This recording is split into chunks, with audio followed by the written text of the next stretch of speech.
आज शाम के वचन के लिए हम लोग निकालेंगे योना नबी की किताब, उसका चौथा अध्याय। पिछले दिनों में हम योना नबी की किताब के चौथे अध्याय के शुरुआती पहली 5 आयतों को देखा था, और जिसमें हमने देखा था कि किस प्रकार योना का क्रोध जो है वो भड़क जाता है। और उस क्रोध के हमने कई स्तर देखे थे कि किस प्रकार योना जो है जब क्रोधित होता है तो उसके दिमाग की हालत क्या हो जाती है, कैसे वो गलत निर्णयों को ले लेता है, कैसे परमेश्वर से बैर रखने लगता है। उसको कुछ परमेश्वर की योजना बात समझ में नहीं आती थी। और हम देखते हैं कि योना का क्रोध जो है उसको उसके स्तर से कहीं और निकाल देता था। यानी कि योना का क्रोध जो था वो कुछ भी सोचने को तैयार नहीं था, जबकि योना पे परमेश्वर ने अद्भुत रीति से तरस खा के योना को बचाया था। अब आगे जब हम इसके चौथे अध्याय में आज आगे की ओर मनन करेंगे, योना की किताब उसका चौथा अध्याय और उसकी 6वीं आयत से लेके हम 11वीं आयत तक पढ़ेंगे। Book of Jonah chapter 4 verse 6 to 11।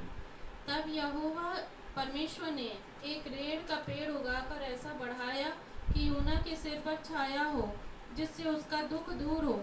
योना उस रेड़ के पेड़ के कारण बहुत ही आनंदित हुआ।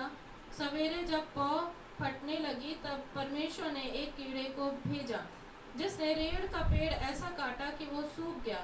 जब सूर्य उगा तब परमेश्वर ने पुरवाई बहा कर लू चलाई, और धूप योना के सिर पर ऐसी लगी कि वो मूर्छित होने लगा। और उसने यह कहकर मृत्यु मांगी, मेरे लिए जीवित रहने से मरना ही अच्छा है।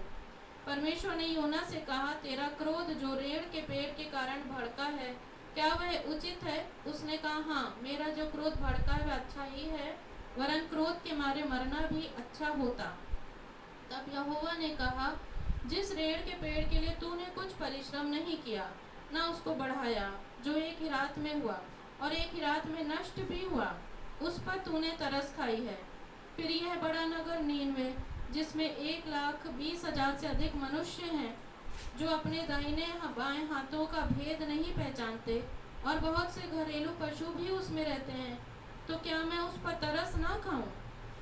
यहाँ पर हम देखते हैं कि परमेश्वर बहुत ही एक नाटकीय तरीके से योना से बात करता है। योना के लिए पिछली बार हम पढ़ रहे थे 5वीं आयत में कि इस पर योना उस नगर से निकलकर उसकी पूर्व की ओर बैठ गया और वहाँ एक छप्पर बनाकर उसकी छाया में बैठा हुआ ये देखने लगा कि नगर का क्या होता है। पिछली बार मैंने बताया था कि जब उसकी परमेश्वर से वार्तालाप हो जाती है तो योना अब देखता है कि देखता हूँ परमेश्वर अब मेरे पक्ष में क्या करता है।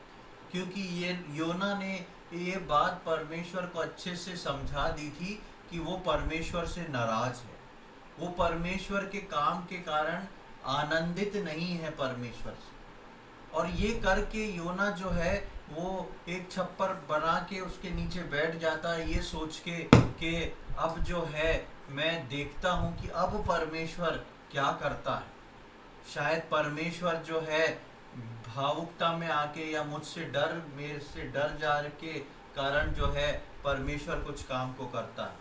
लेकिन जब हम 6वीं अध्याय में आते हैं तो एक नाटकीय तरीके से परमेश्वर के जवाब को देखते हैं कि परमेश्वर किस प्रकार से वहाँ पर योना से बातचीत करता है। यहाँ पर हम देखते हैं 6वीं आयत में, जैसा हमने पढ़ा था कि यहोवा परमेश्वर ने एक रेड़ का पेड़ लगाया, उगाकर ऐसा बढ़ाया कि योना के सिर पर छाया हो, जिससे उसका दुख दूर हो। योना उस रेड़ के पेड़ के कारण बहुत ही आनंदित हुआ। परमेश्वर योना से कुछ भी नहीं करता है। परमेश्वर जिस स्थान पर योना रहता है, परमेश्वर वहाँ पर एक पेड़ को उगा देता है। जहाँ परमेश्वर नीनवे के साथ भलाई कर रहा था, जहाँ परमेश्वर नीनवे को के लोगों को नष्ट करने से रोक के उनके साथ भलाई कर रहा था, वहीं योना का भी ध्यान वो परमेश्वर रखे हुए था। परमेश्वर ऐसा परमेश्वर नहीं कि परमेश्वर ने अपने जिस भक्त से, जिस दास से वो वहाँ पर समाचार पहुँचाया, वहाँ पे लोगों को बताया कि ऐसा ऐसा होने वाला है, भविष्यवाणी करवाई, और परमेश्वर उससे पलट के सिर्फ लोगों की सुधि ले रहा है। ऐसा नहीं कि परमेश्वर सोच रहा है यहाँ पे एक जन है और वहाँ 1 लाख से ज़्यादा जन है, उन पे सारा अटेंशन है। लेकिन हम यहाँ देखते हैं कि परमेश्वर जहाँ पर नीनवे के लोगों के ऊपर तरस खा रहा है, उसका तरस नीनवे के लोगों के ऊपर है, वहीं वो योना के ऊपर भी ध्यान रखे हुए कि योना क्या कर रहा है। जहाँ परमेश्वर नीनवे के उस प्रलय को रोक रहा है, उस भूकंप को रोक रहा है, वहीं पर परमेश्वर जो है योना की भी चिंता कर रहा है कि मेरे दास को क्या है, और वो उसको भी अपनी दया से कुछ सिखाना चाहता है। योना के ऊपर भी वो अपनी दया रखे हुए, यानी कि परमेश्वर की दया एक तरफ नीनवे पे भी है और दूसरी तरफ नीनवे के विपरीत भविष्यवाणी करने वाले योना के ऊपर भी है। ये कैसा परमेश्वर है जो सबका ध्यान रखने वाला परमेश्वर है। चाहे विश्वासी कमजोर हो, चाहे विश्वासी मजबूत हो, परमेश्वर जो है सबको, सब पर दया करने वाला परमेश्वर है। परमेश्वर सबकी परिस्थितियों को, परमेश्वर सबके हालातों को जानता और समझता है, और उस प्रकार परमेश्वर किसी को भी कभी नहीं छोड़ता। इसी प्रकार हम देखते हैं कि यहाँ पे परमेश्वर ना नीनवे को छोड़ा है, नीनवे के लोगों के ऊपर तरस उसका बना हुआ है, और वहीं परमेश्वर जो है वो योना से भी बात कर रहा है। फिर हम वहां पर देखते हैं कि यहोवा ने एक पेड़ उगाया। अब ये कार्य जो परमेश्वर कर रहा है, ये सिर्फ योना के लिए कर रहा है। परमेश्वर योना को कुछ समझाना चाहता है, परमेश्वर योना को कुछ बताना चाहता है, और हम देखते हैं कि यहोवा ने पेड़ उगाया, और वो पेड़ कहाँ पर उगाया? जहाँ पर योना था। योना के पास परमेश्वर ने एक पेड़ को उगा दिया, और योना के पास परमेश्वर ने एक पेड़ को उगाया, और पेड़ को उगाने के बाद हम देखते हैं वहाँ पर लिखा है रेंड का पेड़। ये अनुवाद कितना सही है हमें नहीं मालूम, लेकिन अंग्रेजी बाइबल में हम एक लीफी प्लांट देखते हैं, यानी कि बहुत ज़्यादा पत्तों वाला एक पेड़, बहुत ज़्यादा पत्तों वाला एक पेड़ परमेश्वर ने योना के करीब लगा दिया था, क्योंकि उस समय परमेश्वर जानता था कि योना को ठंडक की, शीतलता की, छाया की जरूरत है, और परमेश्वर जो है इस पेड़ को उगा के बड़ा करता है जिससे उसका दुख दूर हो। यानी कि परमेश्वर चाहता तो क्रोध से योना से बात कर सकता था, लेकिन परमेश्वर जो है अपनी अनुग्रह की दृष्टि में, अपनी दया की दृष्टि में योना को कुछ सिखा भी रहा है, और सिखाने के लिए योना पे परमेश्वर जो है तरस भी खा रहा है। और हम देखते हैं कि परमेश्वर को योना की भी चिंता है। परमेश्वर सिर्फ नीनवे की चिंता नहीं कर रहा, परमेश्वर को योना की भी चिंता है। उसी प्रकार परमेश्वर जो है मेरी और आपकी भी चिंता करने वाला परमेश्वर है। कई बार हमको, जब हम दुनिया को देखते हैं, परमेश्वर के कार्य को देखते हैं, हमको लगता है बहुत अच्छे अच्छे लोग हैं परमेश्वर के, परमेश्वर उनकी प्रार्थना सुनेगा, उनके ऊपर ज़्यादा कंसर्न रखेगा, उनके ऊपर ज़्यादा ध्यान देगा, या बड़ी बड़ी घटनाएं हो रही हैं, परमेश्वर का ध्यान उस पर होगा। बेशक परमेश्वर का ध्यान इन सब पे हो रहता है, लेकिन परमेश्वर जो है एक छोटे से छोटे विश्वासी की चिंता करने वाला परमेश्वर, जितना भी विश्वास हो उस विश्वासी के ऊपर दया दिखाने वाला परमेश्वर है। और ये परमेश्वर यहाँ पर दिखाता है कि जहाँ पे वो 1 लाख लोगों से ऊपर लोगों की चिंता कर रहा है, वहाँ वो अपने दास की भी चिंता कर रहा है, और उसके लिए एक शीतल देने को पेड़ लगाता है। हम पहला पतरस 5वें अध्याय की 7वीं आयत में देखें किस बात को पढ़ते हैं। 1 पीटर चैप्टर 5 वर्स 7, पहला पतरस 5वां अध्याय उसकी 7वीं आयत।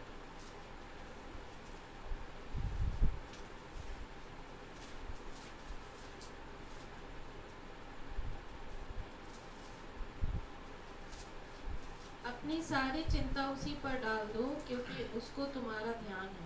हाँ, अपनी सारी चिंता उसी पर डाल दो क्योंकि उसको तुम्हारा ध्यान है। यहाँ पे अनजाने रूप से योना ने भी यही काम किया है, जो हमने 5वीं आयत में पढ़ा कि योना जाके बैठ जाता है और देखता है कि अब परमेश्वर क्या करता है। योना को परमेश्वर से बहुत आस थी कि कुछ तो करेगा परमेश्वर मेरे क्रोध को देख के। और वहां पे नीनवे के लोग जो हैं, जब उनको पता पड़ता है कि अब से 40 दिन बाद जो है परमेश्वर इस स्थान को पलट देगा, तो नीनवे के लोग भी उपवास प्रार्थना में और अपने आप को बदलने में लग जाते हैं। और नीनवे के लोगों को भी आशा है कि परमेश्वर जो है हमारी सहायता करेगा, हमारी चिंता करेगा। और यही बात हम पहला पतरस 5 के साथ में कहते हैं, देखते हैं कि अपनी सारी चिंता और बोझ जो है उसको डाल दो, क्योंकि उसको तुम्हारी चिंता है।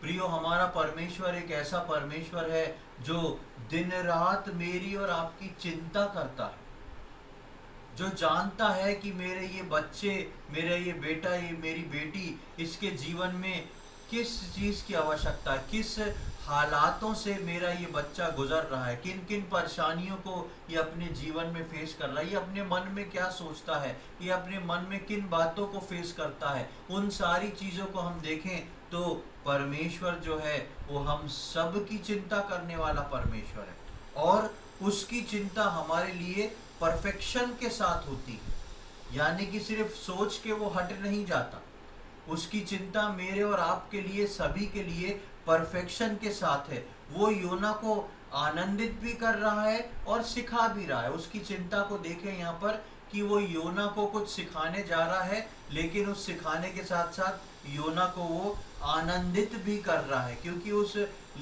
रेंड के पेड़ के कारण से जब वो हरा भरा हो गया तो योना बहुत ही आनंदित हो जाता है। ऐसे समय में जब योना रूठा बैठा है, ऐसे समय में जब उसको शीतलता की आवश्यकता है, ऐसे समय में परमेश्वर उसको ठंडक, वो शीतलता देके हम देखते हैं कि योना जो है आनंदित हो जाता है। प्रियो, परमेश्वर मेरी और आपकी न केवल चिंता करने वाला परमेश्वर है, लेकिन परमेश्वर मुझको और आपको हमारी चिंता से बाहर निकाल के हमको आनंदित करने वाला परमेश्वर है, कि वो मुझको और आपको आनंद से भर दे।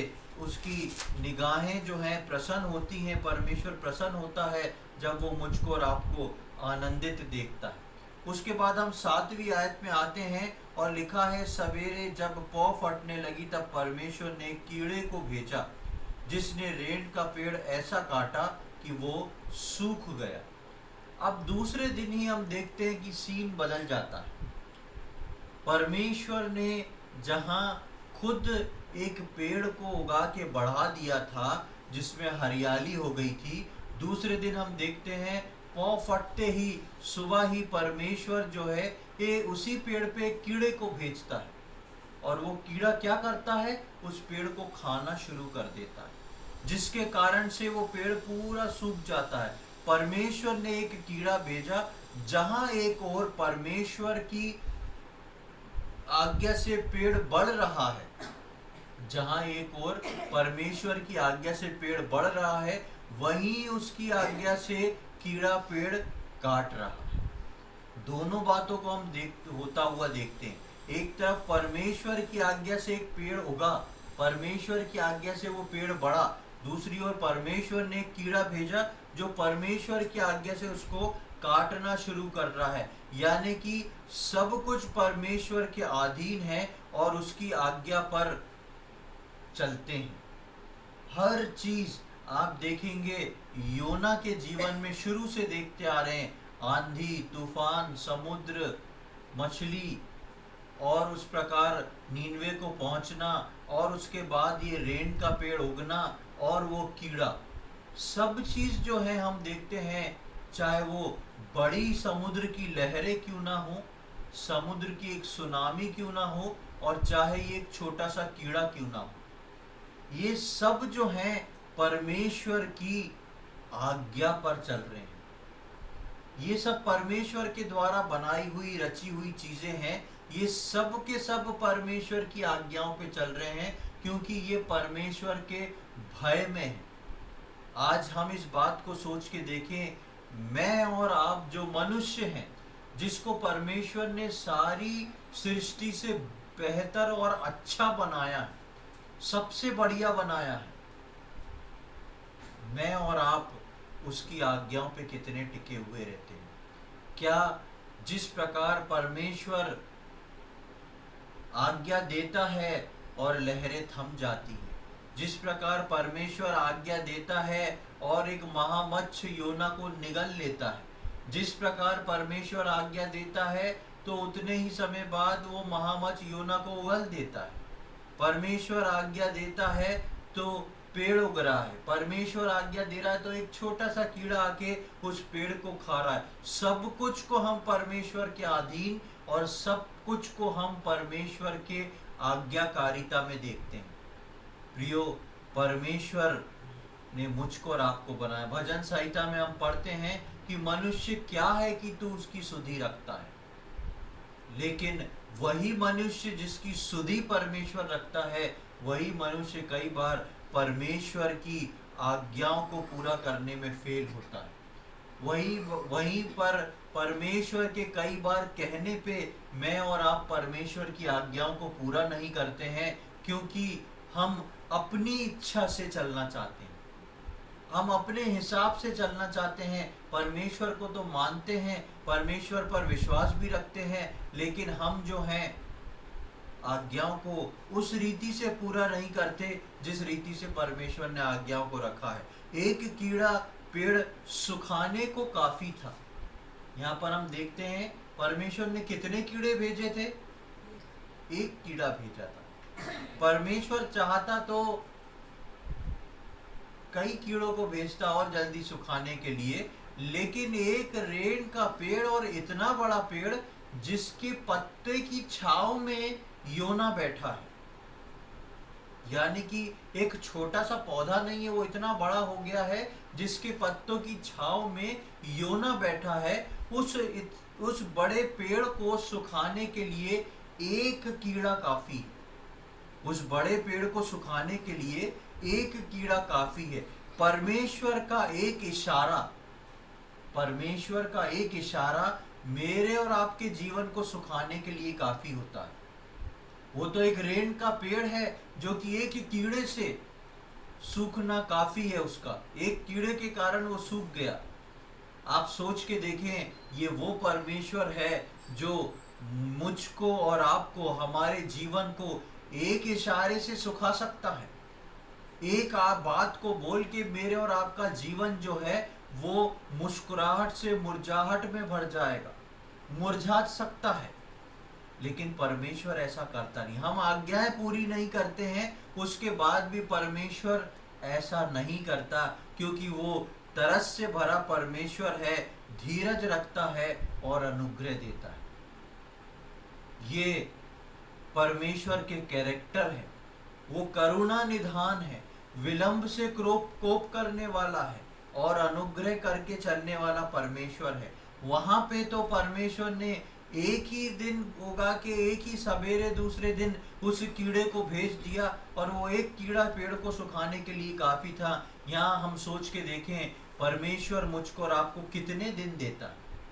हर रोज एक नया दिन, हर रोज एक नए दिन की आशीष परमेश्वर मुझको और आपको देता है कि शायद मेरा ये बेटा, शायद मेरी ये बेटी आज मेरी आज्ञाओं को सुन के पूरा करेगा। आज जो मैंने इसके जीवन में रखा है, जिन बातों को बोला है, शायद आज वो इन बातों को समझ के आज वो इनको पूरा करने की कोशिश करेगा। और हम सुबह से शाम ऐसे ही समय को निकाल देते हैं, वो आज्ञा वैसी रखी रहती है, फिर भी परमेश्वर मेरे और आपको मुरझाने के लिए इशारा नहीं करता। जहां परमेश्वर एक कीड़े को भेज सकता है, वहां परमेश्वर का एक इशारा मेरे और आपके जीवन को मुरझाने के लिए काफी है। लेकिन परमेश्वर ऐसा करता नहीं। ये परमेश्वर की दया है जिसको हम सीखते हैं। ये परमेश्वर की दया है जो परमेश्वर अपनी दया दिखा के मुझको और आपको सुरक्षित रखता है, मुझको और आपको अवसर पे अवसर देता है, मुझ पर और आप पर दया दिखाता है, एक और नया समय, एक और नई बात हमको देता जाता है। तो इस 7वीं आयत से हम इस बात को सीखते हैं कि कभी भी हम अपने परमेश्वर के अनुग्रह को व्यर्थ ना ठहराएं। वो जब चाहे मेरे और आपके जीवन में कुछ कर सकता है, लेकिन मैं और आप नम्र और दीन होके उसके सम्मुख बने रहें, क्योंकि उसको मेरी और आपकी चिंता है और वो अपनी बड़ी दया को दिखाता है। 8वीं आयत में जब हम आते हैं, हम देखते हैं जब सूर्य उगा तब परमेश्वर ने पुरवाई बहाकर लू चलाई और धूप योना के सिर पर ऐसी लगी कि वो मूर्छित होने लगा और उसने ये कहकर मृत्यु मांगी, मेरे लिए जीवित रहने से मरना अच्छा है। 8वीं आयत में जब हम आते हैं तो देखते हैं कि अब परमेश्वर ने सूर्य को उगाया। पौ फटते ही तो वो कीड़ा आ गया था और वो पेड़ जो है मुरझाना शुरू हो गया था। अब जब धूप निकलती है, सूरज उगता है और हम देखते हैं कि जब सूर्य उगा तब परमेश्वर ने पुरवई बहाकर लू चलाई। अब सूरज उग गया, अब परमेश्वर जो है लू चलाना, गर्म हवा चलाना शुरू कर रहा है और उससे उसके प्राण जो है मूर्छित हो जाते हैं योना के, और उसने ये कहकर मृत्यु मांगी, मेरे लिए जीवित रहने से मरना अच्छा। अभी योना क्या सोच रहा था? कुछ मेरे लिए बेहतर हो रहा है, कुछ शायद परमेश्वर ने मेरे लिए सोचा है।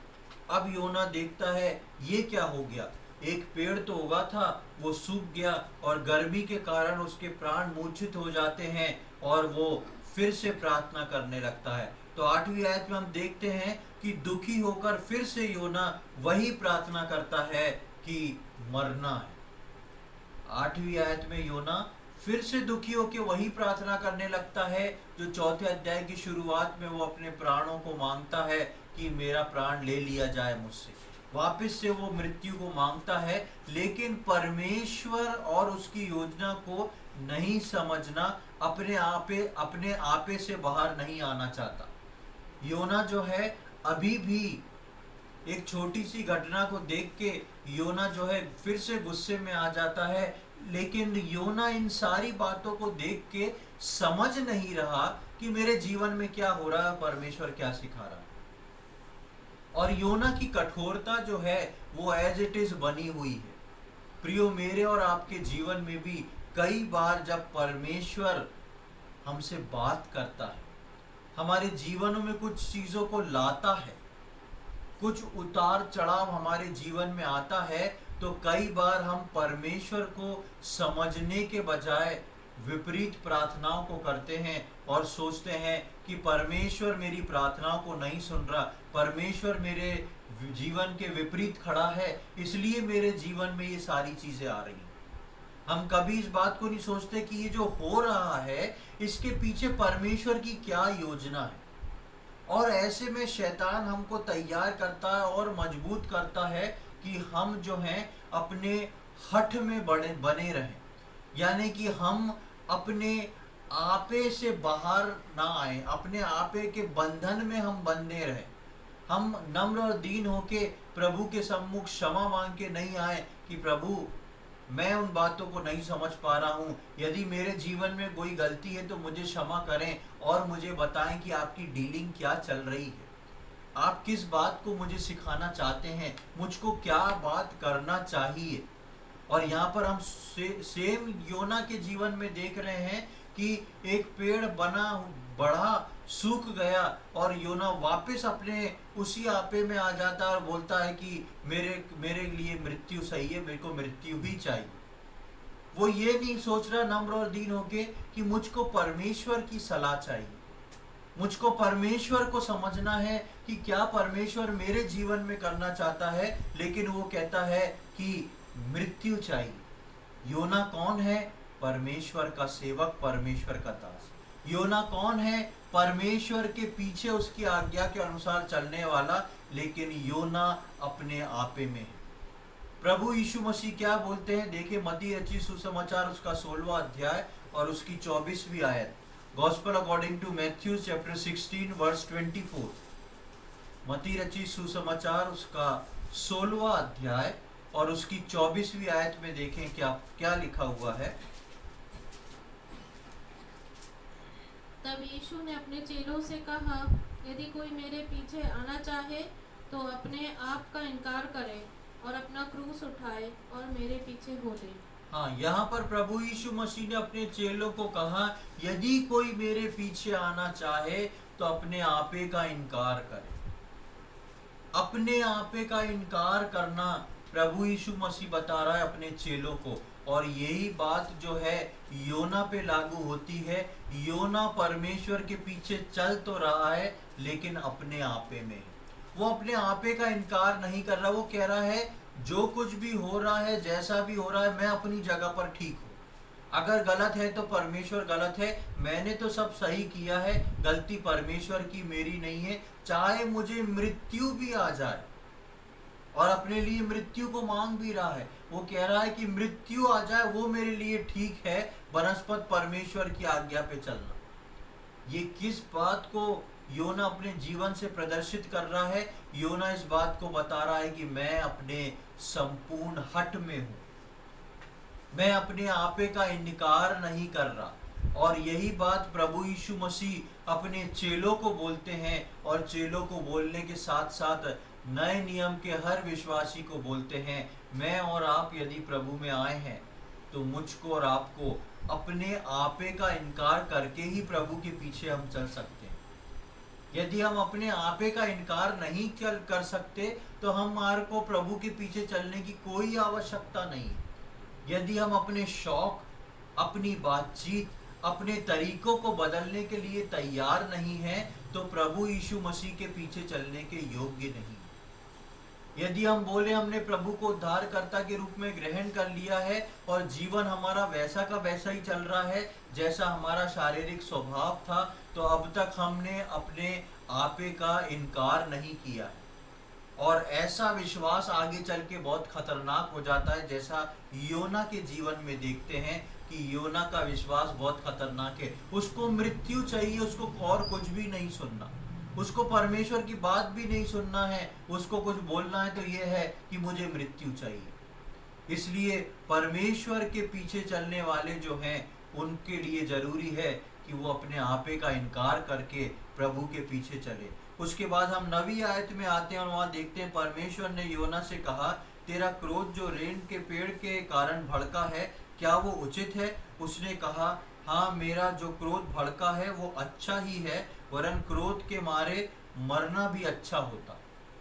अब यहाँ पे योना की भाषा शैली से हमको पता पड़ता है कि योना जो है अपने आपे में और अपने क्रोध में कितना भरा हुआ है। परमेश्वर तसल्ली से उससे पूछता है, हे योना, तू ये जो क्रोध दिखा रहा है ना, क्या वो उचित है? तो योना क्या कह रहा है? हाँ, बिल्कुल सही है, बिल्कुल उचित है, और इस क्रोध के कारण मर जाऊं तो वो भी और अच्छा है। ये बात योना किसी मनुष्य से नहीं बोल रहा है, ये बात योना जो है परमेश्वर से बोल रहा है। क्यों योना के मुंह से ये बात निकल रही है? क्योंकि योना जो है एक हठ में जी रहा है। योना अपने आप के अंदर, अपने अंदर कोई गैप नहीं छोड़ रहा जहां से परमेश्वर का प्रेम, उसकी दया तरस उसके अंदर आ जाए, शांति परमेश्वर के अंदर आ जाए। उसने अपने आप को इतना सख्त कर रखा है। परमेश्वर अब भी योना से बात कर रहा है, ये परमेश्वर की भलाई है कि वो अब भी योना से बात कर रहा है, पर योना अपने क्रोध को सही बता के उसके कारण मरने को भी तैयार है। योना कुछ भी सुनने को तैयार नहीं है। आप जानते हैं प्रियो, कई बार पवित्र आत्मा धीमी आवाज में एक विश्वासी को टटोलती है। पवित्र आत्मा धीमी आवाज में एक विश्वासी से बात करती है, उसको सही गलत बताती है। लेकिन कई बार वो विश्वासी अपने आपे में इतना मजबूत होता है, इतना कठोर और सख्त होता है कि वो पवित्र आत्मा की उस धीमी आवाज को नहीं सुन पाता। वो अपने आप में इतना मजबूत है, वो जान रहा है। ऐसा नहीं कि योना को नहीं मालूम क्या हो रहा है, योना को मालूम है क्या हो रहा है, लेकिन उसके बाद भी वो बदलने को तैयार है। और ये गलती केवल योना के जीवन में नहीं, ये गलती कई बार विश्वासियों के जीवन में आती है कि हमको मालूम है क्या हो रहा है, लेकिन हम अपने आप को बदलने को तैयार नहीं रहते। हम सोचते हैं जो होगा देखा जाएगा, हम अपनी जगह पर ठीक है। और यही कार्य जो है योना कर रहा था, अपने हट को नहीं छोड़ रहा था। ऐसा ही उदाहरण हम देखते हैं शाऊल के जीवन में। राजा शाऊल जो दाऊद से पहले राजा था, जब उससे गलती हो जाती है तो शमूएल आके शाऊल से बोलता है कि तूने बहुत बड़ी गलती करी है। अब तक तो परमेश्वर तुझको परमानेंट एक राजा बना चुका होता, लेकिन अब परमेश्वर ने अपने मन के अनुसार एक दूसरे व्यक्ति को चुन लिया है जो इज़राइल का राजा होगा। और ये बात बहुत ही शुरुआत में शाऊल को पता पड़ जाती है उसके राजा बनने के कुछ ही दिन में। और तब से लेके शाऊल जानता था कि ये दाऊद को परमेश्वर ने चुन लिया है, यही वो जन है। लेकिन अपनी मृत्यु तक, वहां से शुरुआत से लेके अपनी मृत्यु तक शाऊल सारे काम छोड़ के एक ही काम करता रहा। क्या करता रहा? दाऊद के पीछे पड़ा रहा कि दाऊद को मार डालूं। जबकि शाऊल को मालूम है ये सक्सेस नहीं होएगा, परमेश्वर ने इसको राजा होने के लिए चुना है। शाऊल हो सकता था कि परमेश्वर के सम्मुख जाके क्षमा मांग सकता था। शाऊल जो था बहुत कुछ कर सकता था। शाऊल अच्छे से इज़राइल का न्याय कर सकता था, लेकिन शाऊल ने सारी काम छोड़ दिए, सारी बातें छोड़ दी, एक ही चीज को पकड़ लिया, मुझको दाऊद को मारना, और पीछे पीछे पड़ गया वो दाऊद के। और अपनी पूरी जिंदगी जब तक वो जीवित रहा दाऊद के पीछे ही दौड़ता रहा कि मैं इसको किस प्रकार मार दूं। सारी बातों को जानने के बाद भी शाऊल इस काम को करता रहा, क्योंकि शाऊल के अंदर का हट जो था वो इतना मजबूत था कि जो मुझे करना है वो करना है। उसने परमेश्वर को भी एक तरफ कर दिया। वही काम हमने योना के जीवन में देखा कि योना परमेश्वर के बारे में समझ रहा है, लेकिन उसके बाद भी योना को जो करना है वो करना है। योना अपने आपे को का इनकार नहीं करता, लेकिन उसी में इतना कठोर हो जाता है और बोलता है मैं सब कुछ जो कर रहा हूँ सब ठीक कर रहा हूँ, मैं सही हूँ, परमेश्वर गलत है। और अपने क्रोध को खत्म नहीं करता, और उस क्रोध के कारण जो है हम देखते हैं कि योना के जीवन में एक हठ आ जाता है। प्रियो, मेरे और आपके जीवन में भी ये क्रूस को लेके चलना, अपने आपे का इनकार करना जो है वो वन टाइम एक्शन नहीं है कि महीने में एक बार कर लिया, साल में एक बार कर लिया। ये प्रतिदिन का काम है। हर रोज अपने आप का इनकार करके क्रूस उठा के यीशु मसीह के पीछे चलना। हर सुबह मुझको और आपको उस क्रूस की छांव के नीचे आके बोलना है, प्रभु मैं अपने आप को नम्र और दीन करके आता हूँ, अपने आपे का इनकार करके आपके क्रूस को उठा के आज मैं जब तक फिर से सो ना जाऊं, मैं अब उस क्रूस को उठा के आपके पीछे चलना चाहता हूँ। पवित्र आत्मा आप मेरी सहायता करें कि मैं इस क्रूस को उठा के आज दिन भर चल सकूं। मैं इस दिन भर में हर समय अपने आपे का इनकार करके आपके पीछे नम्रता और दीनता से चल सकूं। ये हर रोज का काम है, वरना शाऊल के समान, योना के समान मैं और आप इतने मजबूत होते जाएंगे, इसमें इतने कठोर होते जाएंगे कि मैं और आप सारी बातों को जान के भी अनजान बने रहेंगे। भले ही हम रोज बाइबल पढ़ें, प्रार्थना करें, लेकिन हम अपने आपे से बाहर नहीं निकल पाएंगे और हम उसमें ही कठोर होते चले जाएंगे। ये जान के परमेश्वर का वचन क्या कहता है, हम किन वचनों को सुनते हैं, उसके बाद भी उसको अपने जीवन में लागू नहीं कर पाएंगे, क्योंकि कठोरता हमारे अंदर है। उस कठोरता को पवित्र आत्मा नहीं तोड़ेगा जब तक मैं और आप नम्र और दीन होके प्रभु के उस क्रूस के नीचे आके प्रभु को परमिशन ना दें कि प्रभु आप मुझको पेनिट्रेट करें, आप मेरे को छेदें, आप मेरे आर पार जाके मेरे उस पुराने मनुष्यत्व को खत्म करें, मेरे आपे को इनकार करना सिखाएं, ताकि मैं हर रोज क्रूस को लेके आपके पीछे चल सकूं। और 10वीं 11वीं आयत में जब हम आते हैं तो वहां पर परमेश्वर जो है वो योना को समझाता है। 10 और 11 में इस प्रकार लिखा है, तब यहोवा ने कहा, जिस रेंट के पेड़ के लिए तूने कुछ परिश्रम नहीं किया, ना उसको बढ़ाया, जो एक ही रात में हुआ और एक ही रात में नष्ट भी हुआ, उस पर तूने तरस खाई है। फिर ये बड़ा नगर नीनवे, जिसमें 1,20,000 से अधिक मनुष्य हैं, जो अपने दाहिने बाएं हाथों का भेद नहीं पहचानते, और बहुत से घरेलू पशु भी उसमें रहते हैं, तो क्या मैं उस पर तरस ना खाऊं? अब परमेश्वर जो है योना को समझाता है। अब परमेश्वर योना को बताता है कि तेरे को तो क्रोध, एक पेड़ के कारण तेरा क्रोध भड़क गया है। एक पेड़ के कारण तेरा क्रोध भड़क गया है। तू इस बात को समझ नहीं रहा कि ये पेड़ ना तो तूने लगाया था, तूने तो अपने लिए छप्पर बनाया था, उसमें बैठा था। ऐसा नहीं था कि तू एक पेड़ के नीचे आके बैठ गया। ये पेड़ तो मैंने उगा के बढ़ाया था, और जब दूसरे दिन सुखा दिया तो तेरा क्रोध जो है इस पे भड़क रहा है, और उस क्रोध के कारण तू मृत्यु मांग रहा है। कई बार हमको सिर्फ अपना परिश्रम, अपनी इच्छा दिखती है, जो कि वास्तव में हमारी होती नहीं है, जिसको वास्तव में हमने हासिल नहीं किया होता, या हो भी सकता है हमने हासिल किया हो। कई बार हमको लगता है कि ये तो हमने किया है, ये तो हमारे लिए था, ये मेरे लिए बेहतर था, लेकिन हम उस अपनी इच्छा, अपनी परिश्रम को तो देखते हैं, पर हम कई बार परमेश्वर के कार्य और उसकी इच्छा और योजना को नहीं समझते हैं कि यदि ये चीज मेरे जीवन में आ रही है तो परमेश्वर किस बात को दिखला रहा है, परमेश्वर किस बात को बता रहा है। आप देखें कि योना ने जो सुसमाचार सुनाया होगा और लोग पलट रहे होंगे, वहां पे योना का काम खत्म हो चुका था।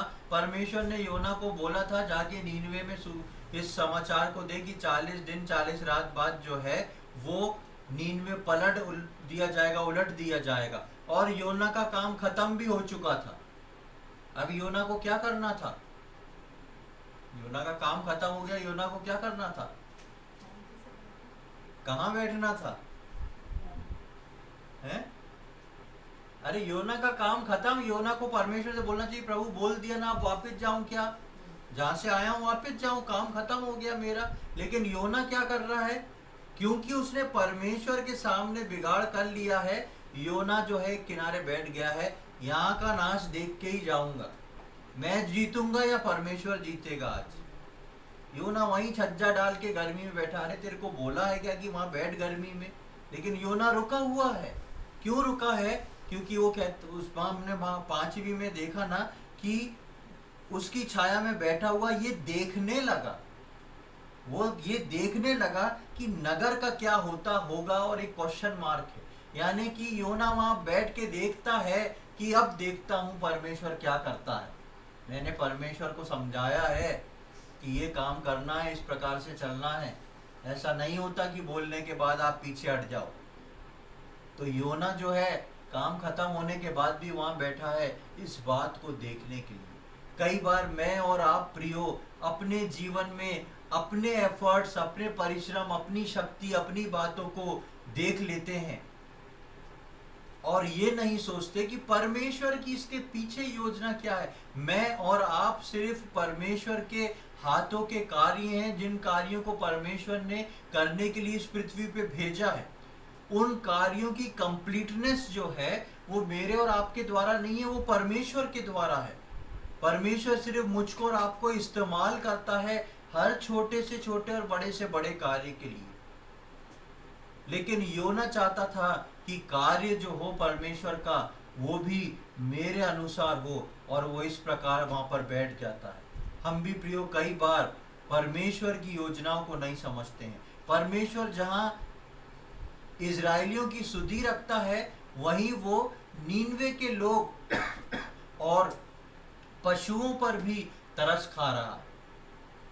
परमेश्वर इजराइलियों को, योना को खड़ा करके इजराइलियों के लिए भविष्यवाणी दिया करता था। लेकिन यहाँ पर हम देखते हैं कि परमेश्वर न केवल इजराइलियों के साथ है, नीनवे जो था इजराइलियों का बड़ा दुश्मन था। परमेश्वर उनकी भी सुधि ले रहा है, और यहाँ तक कि 10वीं 11वीं में हम पढ़ते हैं कि परमेश्वर उनके पशुओं पर भी तरस खा रहा है। परमेश्वर बोल रहा है वहां पे 1,20,000 से ज्यादा लोग हैं जो अपने दाहिने बाइने हाथ का भेद नहीं जानते। वहां पे बहुत सारे ऐसे घरेलू पशु हैं, क्या मैं उनको ऐसे ही नाश कर दूं? योना ने इन लोगों को नहीं बनाया था, परमेश्वर ने इन लोगों को बनाया था। इसलिए परमेश्वर जो था वो उसकी सुधि रखता था, परमेश्वर उससे प्रेम रखता था, तरस खाता था। और यही सवाल जो है वो योना के सामने खड़ा करता है परमेश्वर कि क्या मैं उस पे तरस ना खाऊं। योना इस बात को भूल गया कि जब वो मछली के पेट में था तो वो एक जन था, लेकिन परमेश्वर ने उस पर तरस खाई थी। यहाँ पर 1,20,000 लोगों से ज्यादा लोग हैं, लेकिन योना क्या चाहता है? परमेश्वर इन पे तरस ना खाए। बहुत सारे घरेलू पशु हैं, पर योना चाहता है परमेश्वर इन पे तरस न खाए। यानी कि मेरी तरस तो ठीक है, लेकिन दूसरों की तरस परमेश्वर को नहीं खाना चाहिए, परमेश्वर को मेरे हिसाब से चलना चाहिए।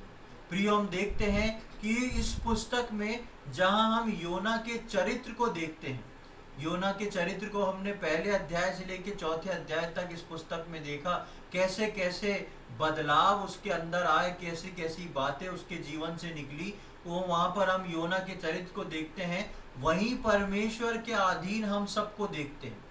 ये पुस्तक, योना की पुस्तक जो है, ये एक ऐसी पुस्तक है जहां पर वो एक नाटकीय रूप से योना के जीवन को का चित्रण करती है। वहीं पर ये बताती है कि कोई ऐसी चीज नहीं जो परमेश्वर के अधीन नहीं। यहाँ पर हम देखते हैं कि परमेश्वर सबसे पहले अध्याय में समुद्र में आंधी को लाता है, तूफान को लाता है। उसके बाद हम देखते हैं जब योना को पानी में फेंक दिया जाता है तो योना को पूरे समुद्र का एक्सपीरियंस कराता है, लेकिन योना को वो समुद्र मार नहीं पाता है। वो समुद्र और समुद्र के दूसरे जीव जंतु योना को खा नहीं जाते हैं, वो परमेश्वर के कंट्रोल में। उसके बाद परमेश्वर एक महामच्छ को ऑर्डर करता है, वो आके उसको चबा के नहीं निगलती, ऐसे ही निगल जाती है। और योना परमेश्वर के कारण 3 दिन 3 रात उस मछली के पेट में रहता है। फिर परमेश्वर उस मछली को बोलता है तो ये मछली जो है उसको सूखे तट पे जाके उगल देती है। उसके बाद हम देखते हैं कि परमेश्वर, आप सब जगह देखेंगे तो यहोवा ने पेड़ को उगाया, ये रेंड के पेड़ को यहोवा ने उगाया। उसके बाद आप देखेंगे तो परमेश्वर ने कीड़े को भेजा। उसके बाद देखेंगे कि परमेश्वर ने पुरवाई चलाई। उसके बाद देखेंगे परमेश्वर ने लू चलाई। यानी कि आप पहले अध्याय से चौथे अध्याय तक इस पुस्तक पे जब मनन करते हैं तो आपको पता पड़ता है एक बड़े आंधी तूफान से लेके एक छोटी वायु तक, एक छोटे कीड़े तक, केवल परमेश्वर का राज्य चलता है। ये सब के सब परमेश्वर के अधीन है और ये सब परमेश्वर की अधीनता में उसकी आज्ञा के अनुसार चलने वाले हैं।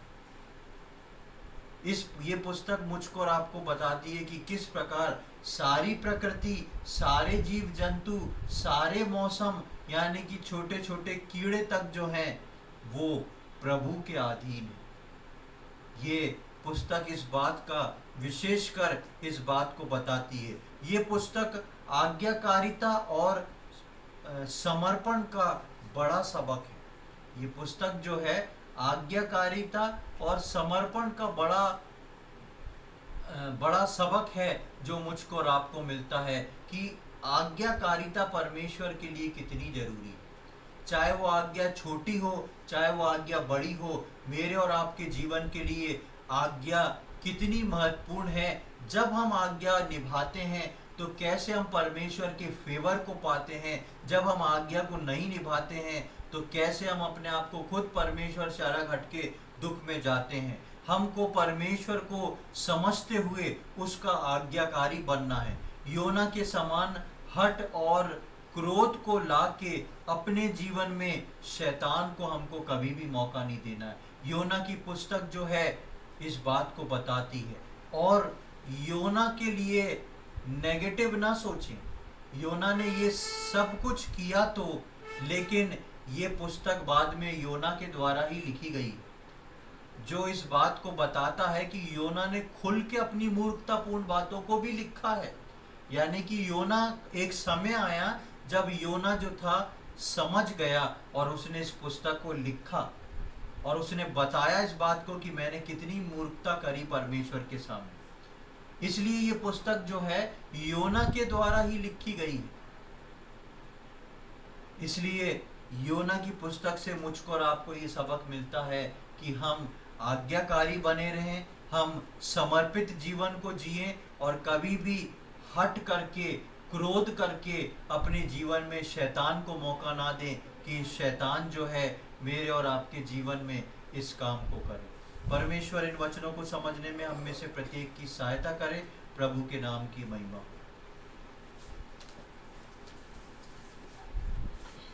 हे प्रभु तो अब कहे, तेरा दास जो सुनता है। हे प्रभु तो अब कहे, तेरा दास जो सुनता है। नम्र और दीन बनकर, नम्र और दीन बनकर मानूंगा जो तू कहे। आवाज प्रभु की सुनूंगा जब वो मुझसे कहे। मधुर आवाज से कहे, धीमी आवाज से कहे। आइए हम प्रार्थना करेंगे। प्रभु जी, हम धन्यवाद देते हैं सुंदर समय के लिए। धन्यवाद देते हैं प्रभु जी, हम इस प्रकार आज की शाम योना के विषय में पढ़ पाए। हम धन्यवाद देते हैं प्रभु, हमने कई बातों को सीखा। हमने देखा प्रभु योना के हट को, उसके क्रोध को, लेकिन वहीं दूसरी तरफ प्रभु जी हमने आपके प्रेम को देखा। प्रभु जी, जहाँ आप नीनवे की सुधि ले रहे थे, वहाँ पे आप योना की भी सुधि ले रहे थे।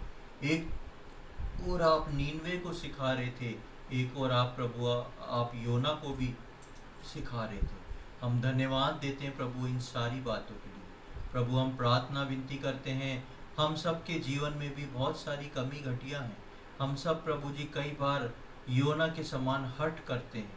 कई बार प्रभु जी हम ढिठाई करते हैं और उन आज्ञाओं को नहीं मानते हैं। हम प्रार्थना विनती करते हैं प्रभु जी आपकी बड़ी दया के लिए। हमारे जीवन प्रभु जी आज्ञाकारिता और समर्पण से भरे हों प्रभु जी। हम आपके पवित्र आत्मा की उस धीमी आवाज़ को सुन के प्रभु जी आपकी इच्छा को अपने जीवन में जान के पूरा करने वाले हो सकें।